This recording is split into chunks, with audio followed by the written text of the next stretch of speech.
Assalamualaikum warahmatullahi wabarakatuh. Alhamdulillahi rabbil alamin, wassalatu wassalamu ala ashrafil anbiya'i wal mursalin wa ala alihi wa sahbihi ajma'in. Subhanaka la ilma lana illa ma 'allamtana innaka antal alimul hakim. Wala hawla wala quwwata illa billahil aliyyil azim. Alhamdulillah, kita syukur kepada Allah yang telah melimpahkan kepada kita rahmatnya dan nikmatnya. Muslimin muslimat yang dihormati dan dikasihi sekalian,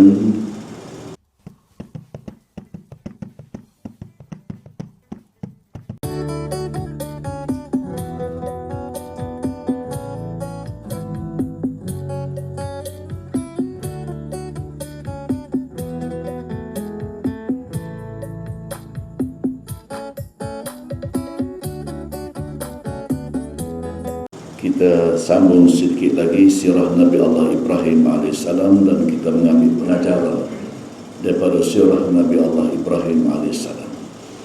Banyak pengajaran yang boleh kita ambil daripada sirah Nabi Ibrahim. Yang pertama sekali ada kaitan dengan madu lebah.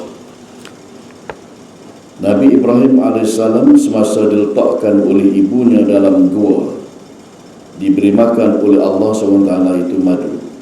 Nabi Ibrahim mau diletak dalam gua untuk menyelamatkan daripada kena bunuh, kerana pada masa itu Namrud telah membuat satu undang-undang membunuh anak lelaki yang lahir dalam negeri Iraq, sebagaimana Fir'aun membuat undang-undang bunuh anak lelaki yang lahir dalam negeri Mesir. Maka ketika Nabi Ibrahim dilahirkan oleh ibunya, maka ibunya membawa Nabi Ibrahim dan letak Nabi Ibrahim dalam gua. Tak ada bekalan apa-apa. Tapi Allah itu maha berkuasa. Mak dia ulang, tiap-tiap hari ulang dia tengok, didapati Nabi Ibrahim ini menghisap jari, dan daripada ujung jari keluar madu. Keluar madu, makanan yang disediakan oleh Allah untuk Nabi Ibrahim. Orang yang belum lagi diangkat jadi Nabi, perkara yang pelik dan luar biasa begitu dipanggil irhas. Dipanggil irhas. Bila telah diangkat jadi Nabi, dipanggil mukjizat. Dipanggil mukjizat. Macam ketika dicampur dalam api, tak hangus, tak terbakar tubuh, itu adalah mukjizat Nabi Ibrahim AS. Ketika berada dalam gua, dia masih kecil lagi pada waktu itu, menghisap jari dan madu daripada jari itu adalah irhas. Dia membesar dan sihat dengan makanan tersebut. Madu lebah memang dia hebat. Madu ialah sejenis makanan yang dijadikan Allah daripada perut lebah, yang banyak memberi manfaat kepada manusia, khususnya dari segi perubatan. Lebah ni bukan baru, 1000 tahun dah. Orang guna madu lebah ni 1000 tahun. Ratus ribu tahun dah guna madu lebah. Di negeri China, di Afrika, di mana-mana, termasuk kita di Malaysia pun, orang menggunakan madu lebah sebagai perubatan. Kerana dia antara makanan yang memberikan khasiat. Madu ialah sejenis makanan yang dijadikan Allah daripada perut lebah, yang banyak memberi manfaat kepada manusia, khususnya dari segi perubatan. Padahal lebah yang ajaib itu, perihal lebah yang ajaib itu dinyatakan oleh Allah Subhanahu wa taala dalam surah An-Nahl ayat 69. Allah SWT menyebut dalam surah An-Nahl, "Tsumma kuli min kulli thamarat fasluki subala rabbika dzulula yakhruju min butuniha syarabun mukhtalifun alwanu fihi shifaa'un linnas inna fi dzalika laayatan liqaumin yatafakkarun." Kemudian makanlah daripada segala jenis bunga-bungaan dan buah-buahan yang engkau sukai, serta turutlah jalan-jalan peraturan Tuhanmu. yang ilhamkan dan dimudahkan kepadamu. Dengan itu akan keluarlah daripada dalam badannya minuman madu yang berlainan warnanya, yang mengandungi penawar bagi manusia dari berbagai-bagai penyakit. Sesungguhnya pada yang demikian itu ada tanda yang membuktikan kemurahan Allah bagi orang-orang yang mahu berfikir. Jadi lebah ni dia seduh, jenis makanan dia daripada bunga. Kalau seduh dalam bunga-bunga yang warnanya tak berapa kuat warnanya, maka warna madu pun akan jadi muda lah. Kalau tak pokok tualang umpama, warna agak tua sikit. Jadi bergantung kepada bunga yang diseduh oleh lebah itu. Jadi kita nampak warna beza warna beza itu kerana ada kaitan dengan bunga yang diseduhkan oleh lebah itu. Allah Subhanahu Wa Taala mengeluarkan daripada perut lebah itu cecair yang manis rasanya dan mengandungi khasiat yang sangat banyak. Bila ni harga mahal sikit dah. Zaman-zaman dulu ingat 20 riyal je sebotol. Dan ni 30 riyal tak boleh kan? Rasa-rasa tak ada 30 riyal, mahal sikit. Ayat tersebut jelas menunjukkan bahawa madu menjadi penawar berbagai-bagai penyakit manusia. Madu dihasilkan oleh lebah pekerja. Lebah ni banyak jenis. Lebah pekerja ada, lebah yang jadi raja pun ada. Lebah ni dia ada pasukan dia. Dia hidup secara bermasyarakat. Dia tidak buat kerja seorang-seorang diri. Dia kerja secara berpasukan. Boleh kita belajar daripada lebah ni. Madu dihasilkan oleh lebah pekerja yang bekerja memungut manisan daripada berbagai jenis bunga yang terdapat di sekitar sarangnya. Kadang-kadang bunga itu tempat yang tinggi pun dia naik. Madu yang dihasilkan oleh lebah itu terdapat di dalam enzim-enzim seperti Envostis, Diastis, ada nama-nama istilah, Glucose oxidase.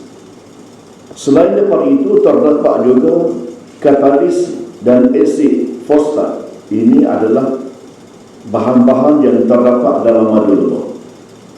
Enzim-enzim memainkan peranan yang penting di dalam sistem permakanan dan penghazaman dalam tubuh manusia. Jadi orang yang amal makan madu lebah ni, perjalanan perut dia jadi molek, dia lawah molek, tak jadi semelit, insya-Allah. Tak jadi semelit. Orang yang melazimkan diri makan ataupun minum madu lebah ni, comel dari segi penghazaman perut. Selain daripada itu terdapat juga asid dalam madu seperti asid fomet. Kalau belajar sekolah ni dia tahu dah ni. Kalau belajar sains kat sekolah yang membuat kajian dalam madu lebah ni ada asid-asid ni jenis masam sikit lah. Asid fomet, isovaleric, lactic, malic, okalik, proponik dan berbagai-bagai nama lagi lah yang terdapat di dalam madu lebah ni.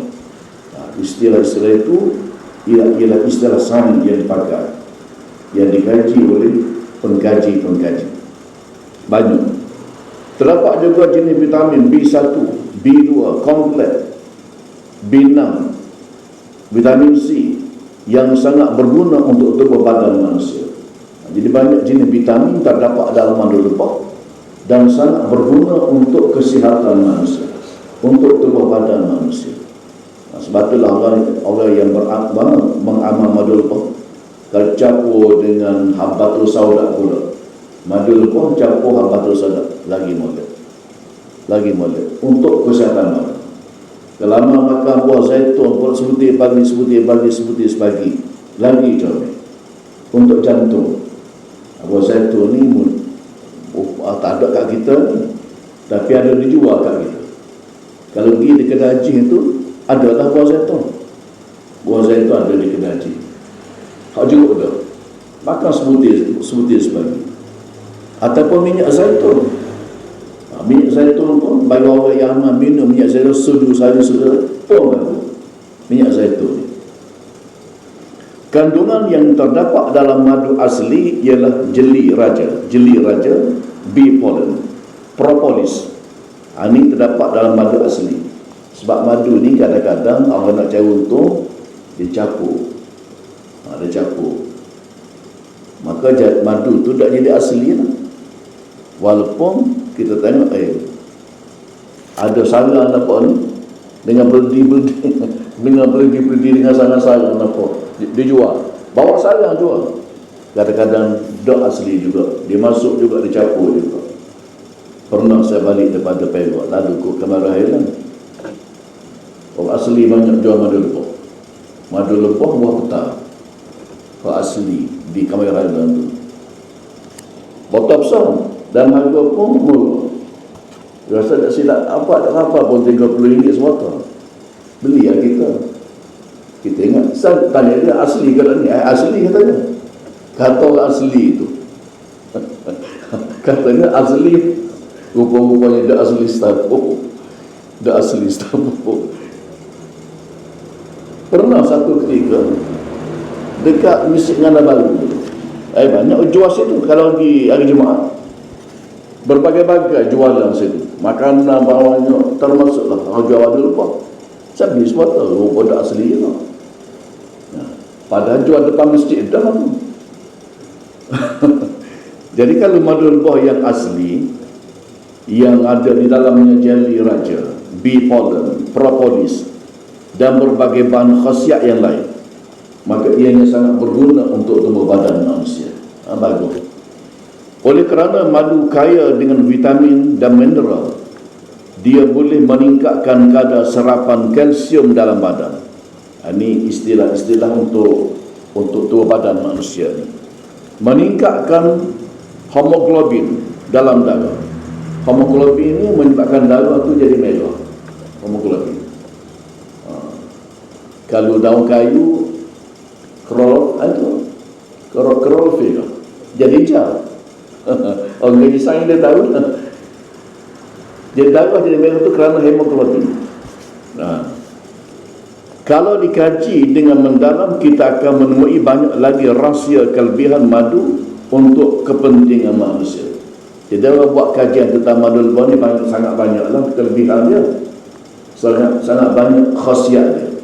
Sebab itulah madu lepah ada dalam Quran, disebut dalam Quran. Buah zaitun ada disebut dalam Quran. Buah tin ada disebut dalam Quran. Buah ni buah yang sangat berguna untuk manusia, berkhasiat untuk manusia. Buah yang disebut dalam Quran ini. Pengalaman masyarakat Melayu tradisi, masyarakat Melayu lama lah. Tradisi itu mana orang Melayu lama zaman-zaman dulu, bahawa madu lepah yang dicampur dengan bahan-bahan lain dapat membantu mengatasi berbagai penyakit tertentu dengan izin Allah Subhanahu wa taala. Kalau campur dengan habatus sauda, dan ini ada campur dengan habatus sauda, memberikan kesan yang baik kepada tubuh badan manusia. Contoh, penyakit cerek berak dapat dirawat dengan memakan campuran madu dengan bawang merah dan biji kopi yang dikisar halus ketika sakit. Ini kajian orang buat ni. Kajian orang buat.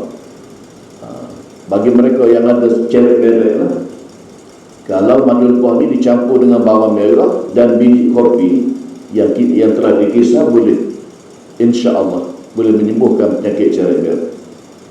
Kencing tidak lawas dapat dirawat dengan meminum madu yang dicampur dengan air lima oren dan air panas. Ini kajian orang buat. Bawang merah yang dipanaskan di atas api digosok-gosokkan pada pundi kencing. Luka dapat dirawat dengan mencampurkan madu lepah dengan debu kayu manis yang disapu di atas tempat yang luka. Kayu manis ini memang mustajab. Kayu manis ini ada kelebihan dia. Jadi kajian orang buat, dia boleh menyembuhkan penyakit luka. Begitulah juga dengan kulit udang. Kulit udang tu kajian orang buat dekat UNT buat kajian. Dia mampu untuk menyembuhkan penyakit luka, cepat penyakit luka. Kulit udang tu Sakit gigi dapat dirawat dengan menggosokkan gigi setiap hari dengan campuran madu, garam dan bunga cengkeh. 3 ini. Madu, garam, bunga cengkeh, gosok gigi. Jadi gigi jadi kuat. Bagus untuk gigi. Batu karang dirawat dengan meminum campuran madu, jintan hitam yang telah dilumat dengan air suam. Ini pun Allah buat jadi. Banyak lagi penyakit-penyakit yang dirawat dengan menggunakan madu dicampur dengan bahan-bahan lain yang ada di sekitar rumah, seperti halia bala, kunyit. Kunyit itu bagus. Bagi orang yang telah bersalin, amal makan bunga kunyit. Bunga kunyit. Dan kunyit itu sendiri bagus sebenarnya. Di sekitar rumah kita itu banyak yang menjadi ubat kepada penyakit. Itu pokok yang ulang tu kan pegagal. Bagus, sangat-sangat bagus pegagal tu. Kalau budak hafal Quran, bagus dari segi otak budak. Pucuk pegagal. Dan pucuk pegagal mudah kan. Di pasar cabang 3 dijual banyak. Dijual di pasar cabang 3. Pegagal. Dan bagi orang yang darah agak tinggi sikit, dia boleh menurunkan darah. Pucuk pegagal. Bagus. Perubatan yang menggunakan madu adalah sebahagian daripada kaedah perubatan selain daripada menemui doktor di hospital untuk mendapatkan rawatan lanjut. Maknanya pergi hospital lagi juga. Tapi berubat secara tradisi ini boleh dengan menggunakan madu lebah, campur dengan bahan-bahan lain lah. Pengalaman orang tua boleh memberi manfaat. Sebab perubatan ini dia bukan sendiri. Hemopati pun boleh juga digunakan sebagai bahan perubatan. Hemopati. Tapi banyak orang anti hemopati ini tak lambat sembuh. Tapi dia satu kaedah digunakan. Profesor Dr. Burhanuddin itu seorang tokoh bapa perubatan hemopati di Indonesia. Profesor Dr. Burhanuddin. Begitulah juga berubat dengan darus syifa umpamanya.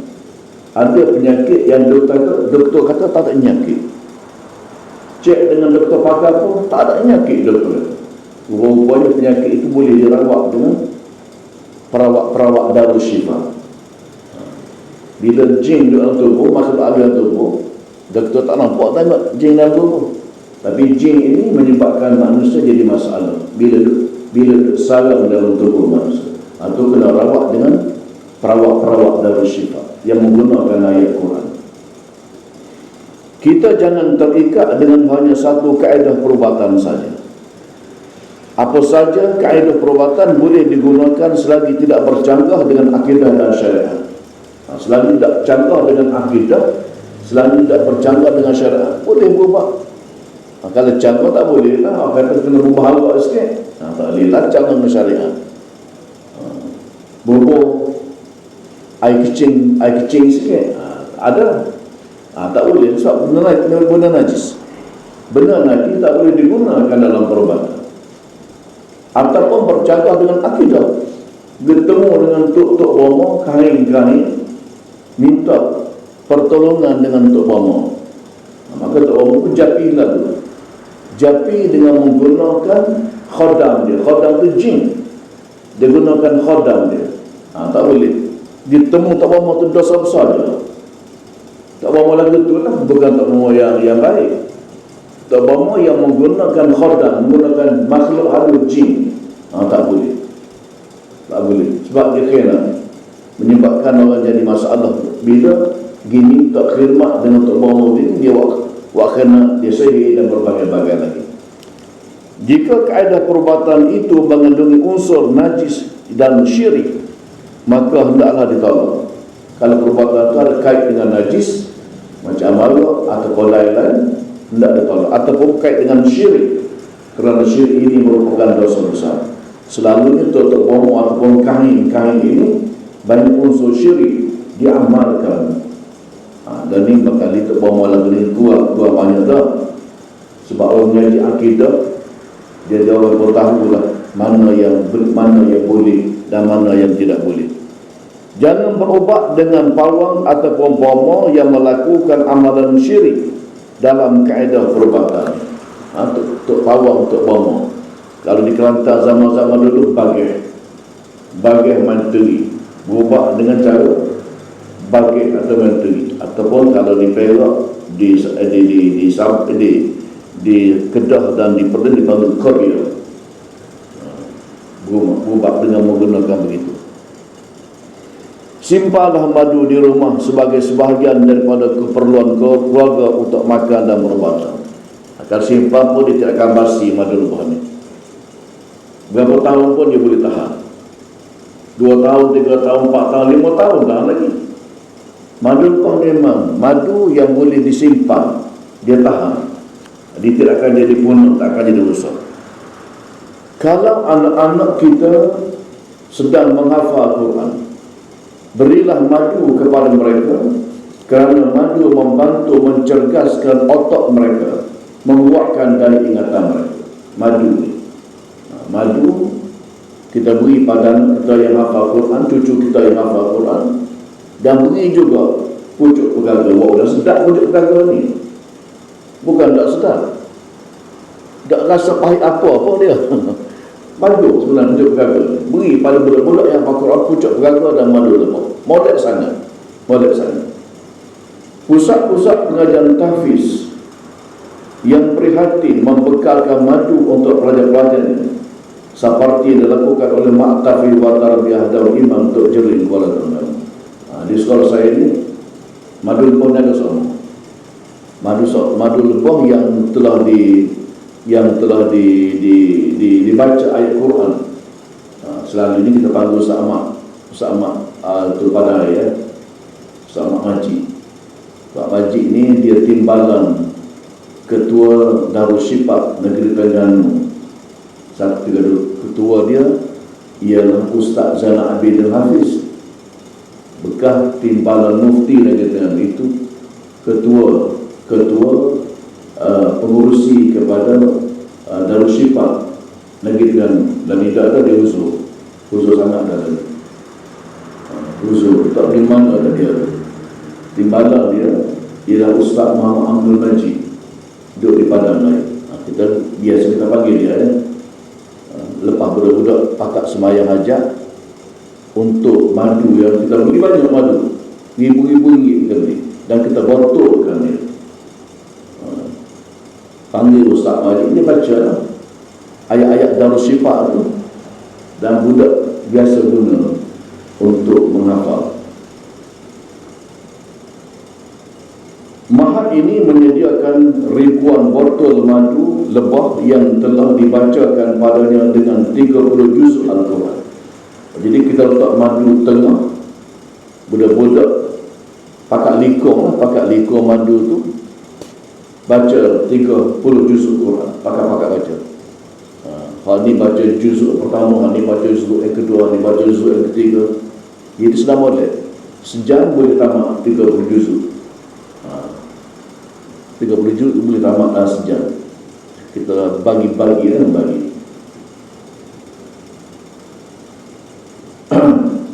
Dengan 30 juz Quran dan doa-doa syifa untuk keperluan para pelajar dan juga masyarakat umum. Pelajar yang lazim minum madu lebah, tubuh mereka sihat dan minda mereka cerdas. Jadi budak-budak kalau kita beli dia madu lebah, selalu kita bagi, tubuh dia sihat, minda dia, otak dia pun jadi cerdas, insya-Allah. Bekalkanlah kepada anak-anak kita madu yang asli supaya tubuh badan dia sihat dan minda dia pun jadi sihat. Itu pengajaran pertama yang boleh kita ambil daripada sirah Nabi Allah Ibrahim AS, di mana Allah Subhanahu Wa Taala beri madu lebah kepada Nabi Ibrahim ketika dia masih kecil lagi. Isap jari, tubik madu lebah jujur jari. Tubik madu lebah diisap, dan dia semakin besar, pada mak dia tidak bawa makanan pun. Ketika dia duduk dalam gua, tapi tubuhnya sihat, dia pun semakin besar. Itulah kelebihan madu lebah untuk menjadi pengajaran kepada kita. Mana cerita Nabi Ibrahim isap madu lebah tidak saja pengajaran untuk kita.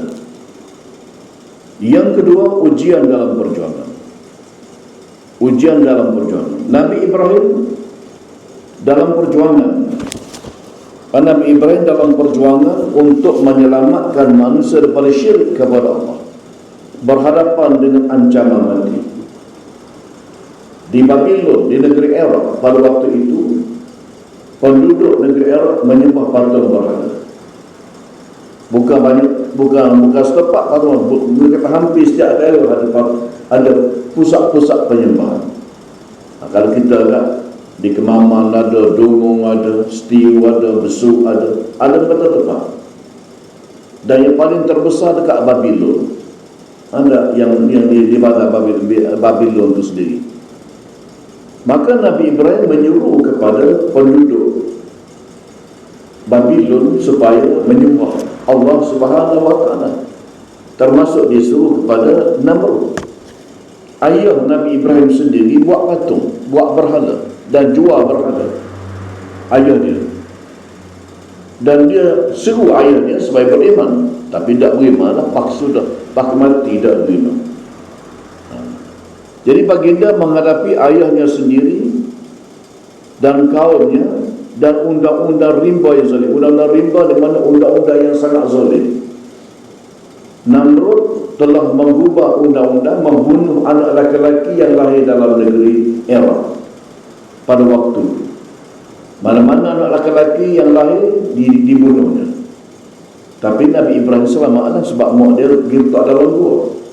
Selamat. Itu rancangan Allah Subhanahu wa Ta'ala. Sebagaimana Nabi Musa yang nak dibunuh selamat, dan Nabi Musa membesar dalam istana Fir'aun. Besar dalam istana Fir'aun. Baginda bersedia untuk mati dan tidak bersedia menggadaikan akidah. Itu Nabi Ibrahim AS. Dia bersedia untuk mati, tetapi dia tidak bersedia nak gadai akidah dia. Kerana akidah itu dia lebih mahal daripada segala-galanya. Selamatnya manusia dalam perjalanan balik ke akhirat bila pegangan akidah yang betul. Kalau pegangan akidah tak betul, maka tidak akan selamat. Sesiapa yang pegangan akidah yang betul, insya-Allah dia akan selamat. Akidah yang berdasarkan kitab Allah dan sunnah Rasulullah sallallahu alaihi wasallam. Maknanya sunnah perjalanan Nabi-Nabi. Kalau ini dipanggil sunnah, itu akidah al-sunnah wal jamaah. Kalau disebut akidah, dipanggil ada tokoh Asy'ariyah dan Maturidiyah. Dua tokoh itu orang yang kemah dari segi akidah. Ayahnya menghalang baginda berdakwah dengan ancaman lontaran batu dan menghalangnya. Ayah dia telah menghalang dia berdakwah. Diajak ayah dia berdakwah. Akhir sekali ayah dia balik dia dengan batu dan ayah dia halau dia. Ayah dia halau dia sebagaimana disebut dalam kitab suci Al-Quran Al-Karim. Kegagalan kaum kafir berhujah dengan lisan dengan Nabi Ibrahim. Mereka debat dengan Nabi Ibrahim. Termasuk Namrud sendiri pun berdebat dengan Nabi Ibrahim, tapi tidak berjaya, gagal. Kegagalan kaum kafir berhujah dengan lisan, dengan mulut, dengan lidah dengan Nabi Ibrahim. Maka mereka berhujah pula dengan undang-undang zalim. Tak berjaya berhujah dengan mulut, mereka berhujah dengan undang-undang zalim. Buat undang-undang bunuh anak lelaki yang lahir dalam negeri Iraq. Nabi Ibrahim AS dijatuhkan hukuman mati. Itu bakal hidup-hidup di dalam api yang besar. Hukuman tersebut merupakan hukuman rimba yang sangat zalim. Hukuman ini hukuman yang zalim. Bakal hidup-hidup dalam api. Pembicaraan tidak berdasarkan kebenaran dan tidak berdasarkan keadilan, tetapi berdasarkan hawa nafsu. Undang-undang hawa nafsu apa ni? Tidak berdasarkan kepada keadilan. Dibongkarnya tubuh Nabi Ibrahim sebelum dicampur dalam api. Dibongkar. Mana diaibkan Nabi Ibrahim sedemikian rupa.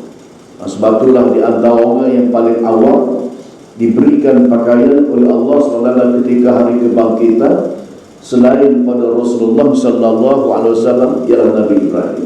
Ini orang paling awal. Dia diaitkan ketika dia campakkan api, dibuang pakaian dia, dibaukekan Nabi Ibrahim, dan kemudian dilontar dengan menjenik. Menjenik itu macam lastik lah, bidah suara budak-budak tu bidah burung tu dipanggil lastik. Ini besar ni untuk capak manusia. Mahkamah dan hakim yang menjatuhkan hukuman mati kepada pejuang-pejuang kebenaran terdapat sepanjang zaman. Bukan saja di zaman Nabi Ibrahim, bukan saja di zaman Nabi Musa AS terdapat undang-undang begini, malah sampai kali ini pun undang-undang digunakan oleh manusia pada hari ini pun undang-undang yang tidak adil, undang-undang yang zalim, menjatuhkan hukuman tanpa membuktikan di mahkamah betul ataupun salah. Kalau dibicara secara adil di mahkamah, lain. Ini ada setengah tu tidak dibicarakan di mahkamah, kemudian dijatuhkan hukuman. Umpamanya ISA, umpamanya dikurung dalam ISA tanpa dibicarakan, itu undang-undang yang zalim. Itu undang-undang yang zalim. Tapi kan dapat dibuktikan dalam mahkamah secara adil, tidak apa. Syekh Mustafa Masyhur menyatakan, Syekh Mustafa Masyhur ini ialah pemimpin Ikhwan Muslimin yang lari daripada Mesir dan tinggal di Eropah, tinggal di England. Dia seorang yang sangat alim. Kata Syekh Mustafa Masyhur, iman itu bukan perkataan yang diucapkan dengan mudah dan demonstrasi yang diiringi dengan pekikan yang bergemuruh. Itu bukan tanda iman.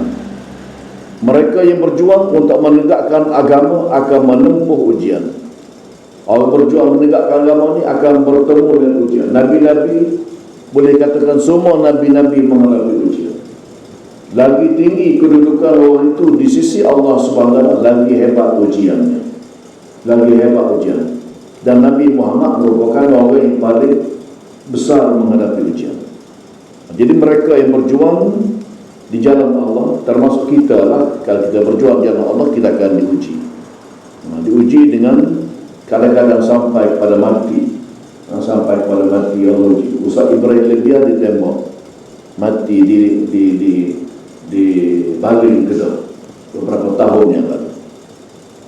Allah SWT menyebut dalam Quran, ahasiban nas an yutraku an yakulu amanna wa hum la yuftanun walaqad fatanna alladhina min qablihim fala ya'lamanna Allahu alladhina sadaqu wala ya'lamanna al-kadhibin. Patutkah manusia menyangka bahawa mereka akan dibiarkan dengan hanya berkata kami beriman? Cukupkah sekadar mengaku beriman, menandakan waktu beriman? Tak. Sedangkan mereka tidak diuji. Dan demi sesungguhnya kami telah menguji orang-orang yang terdahulu daripada mereka. Maka dengan ujian yang sedemikian, nyata apa yang diketahui Allah tentang orang-orang yang semula beriman dan nyata. Jadi ujian ini untuk tapis. Untuk tapis hak mana hampah, hak mana santan. Ibaratnya begitu. Maka begitulah juga manusia bila diuji, tahulah orang yang sebenarnya beriman dan orang yang tidak beriman. Munafikkah mereka? Berimankah mereka? Kalau tak diuji, tak tahu. Bila diuji, tahulah orang ini betul-betul beriman ni. Bila disaring ataupun ditapik, maka dapatlah kita bezakan mana hampah kelapa, mana santan. Santan itu dapat kita tengok bila ditapik. Orang beriman pun gitu juga. Bila tidak diuji, tidak nampak keimanan mereka. Bila telah diuji, tahulah orang beriman sungguh ni. Sebagaimana para sahabat zaman-zaman dulu diuji oleh Allah Subhanahu Wa Taala. Ujian Allah Subhanahu Wa Taala kepada Nabi Ibrahim menjadi contoh kepada pejuang-pejuang Islam sepanjang zaman. Cinta Nabi Ibrahim ini untuk kita, untuk manusia sepanjang zaman. Ujian pejuang-pejuang agama hari ini tidak besar jika dibandingkan dengan ujian Nabi Ibrahim. Ujian mereka yang berjuang pada hari ini, walaupun masuk penjara, tak padan kena banding dengan Nabi Ibrahim. Nabi Ibrahim dicampak dalam api. Jangan mudah kita merasa lemah dengan sedikit ujian. Carilah kekuatan dengan melihat contoh-contoh ujian yang telah dilalui oleh pejuang-pejuang zaman silam, khususnya Nabi Ibrahim alaihissalam. Jalan ke surga tidak dihampari dengan permadani merah, tetapi dengan ujian dan duga. Jalan ke surga ini bukan mudah. Kalau ada mana-mana badan dakwah ataupun pendakwah, dia rasa dia selesa, tak ada ujian, senang semua. Kena cek balik, kata Syekh Mustafa Mas'ud, kena cek balik, takut-takut tersilap jalan, tersilap langkah. Kerana dakwah Nabi, dakwah para pejuang-pejuang zaman dulu ada ujiannya. Am hasibtum an tadkhulul jannah walamma ya'tikum mathalul ladzina khalau min qablikum. Adakah patut kamu menyangka bahawa kamu akan masuk surga padahal belum sampai pada kamu ujian dan cubaan? Kalau hidup ini tidak ada ujian, tidak ada susah dan payah, maka kena cek. Kena cek kerana orang yang pergi ke surga itu menghadapi ujian-ujian banyak sewaktu mereka hidup di atas muka bumi. Muslimin muslimat yang dihormati sekalian, ujian yang telah ditempuhi oleh para pendakwah merupakan sunnah Allah, sunnatullah. Ujian para pendakwah, Nabi-Nabi itu pendakwah mereka, merupakan sunnatullah. Semua pendakwah yang berada di jalan Allah telah dan akan menghadapi pelbagai bentuk ujian. Ujian itu mempunyai hikmah yang sangat penting untuk menyaring di antara pendakwah yang sebenar dengan mereka yang berpura-pura berdakwah. Menyaring teman tapi, tak saring kita tapi. Maka ujian itu untuk menapih hak mana pendakwah sungguh, hak mana pendakwah yang tidak sungguh. Gitu. Untuk mendapat santan kelapa yang murni, hendaklah diasingkan dengan hampahnya, iaitu melalui penapisan, kena tapih. Setelah itu dapat kita tengok mana santan dan mana kehampasnya. Syekh Mustafa Masyhur menyatakan, ujian ialah untuk membersihkan orang-orang yang beriman supaya iman mereka terus meningkat. Pendakwah yang tidak pernah menghadapi ujian hendaklah menilai jalan dakwahnya kerana kemungkinan tersilap langkah, tersilap jalan. Semua para pejuang agama yang berada di atas jalan, semua pejuang agama yang berada di atas jalan yang benar berhadapan dengan berbagai-bagai ujian dan tribulasi. Tribulasi itu ujianlah juga di sepanjang perjalanan dakwah. Pendakwah-pendakwah yang sungguh-sungguh, bila mereka berada dalam perjuangan, akan ada ujiannya. Sama ada sikit ataupun banyak. Kalau Nabi-Nabi dia banyaklah ujiannya. Jadi kalau dakwah itu tak ada ujian, tak ada, kira mudah je. Bimbang takut dakwah itu tersilap langkah ataupun tersilap jalan. Jadi muslimin muslimat yang dihormati dan dikasihi sekalian, kita setakat dulu untuk pagi ini. InsyaAllah kita akan sambung dalam kuliah kita yang akan datang. Wallahu a'lam wa billahi taufiq wal hidayah. Wassalamualaikum warahmatullahi wabarakatuh.